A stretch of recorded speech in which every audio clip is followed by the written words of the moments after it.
Half of Americans now want to abolish ICE. And that's not a progressive talking point. That is the polling. And today you had DHS Secretary Kristi Noem sitting in front of the House to answer for the agency's conduct, the killings of Renee and Alex Pretti, and the detention of American citizens who were never even charged with a crime. And also, if you're confused, you're like, wait, I'm getting the craziest sense of deja vu. Yesterday was her Senate hearing, and now you have the House hearing, and Democrats came in swinging. You had Representative Jamie Raskin opening up by accusing her of a cover-up over the Good and Pretti killings. There have been 3 homicides in Minneapolis in 2026. Your agents committed 2 of them.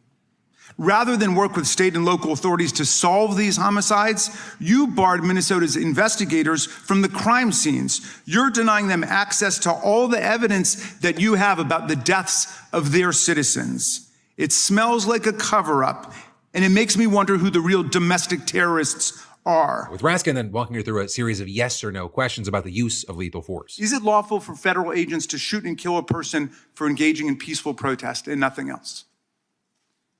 That's a yes or no question. Each instances in peaceful protest, no, it's not. Okay, good. Is it lawful for federal agents to shoot and kill a person for filming them on a public street? Yes or no? No. Okay. Is it lawful for federal agents to shoot and kill a person just because that person is lawfully carrying a holstered firearm under the Second Amendment in state law? No. And finally, yes or no, is it lawful for federal agents to shoot an innocent person or even a criminal suspect just for driving away from them, according to the Supreme Court?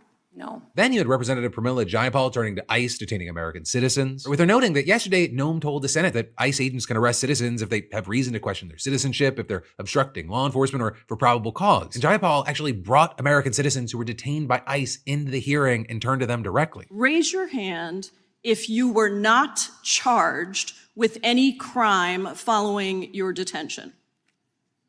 Not a single one of you were charged with a crime. Now raise your hand if any of you were not even asked to prove that you were U.S. citizens during your detention.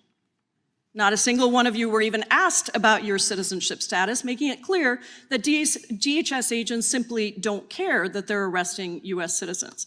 Now please raise your hand if you were detained by ICE simply for legally protesting or monitoring ICE activity under your First Amendment rights.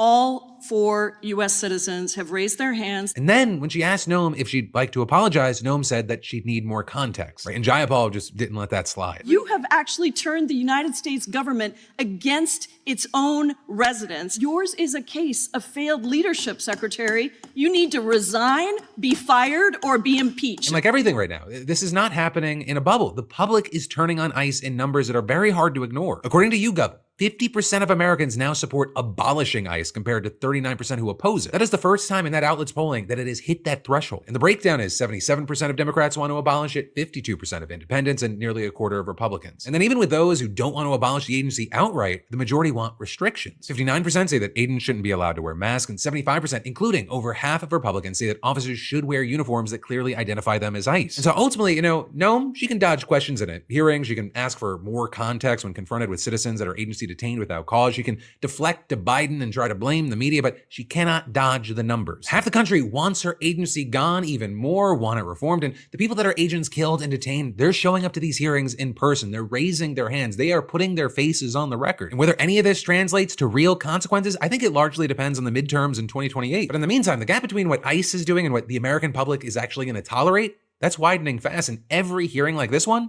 it makes it harder to pretend otherwise.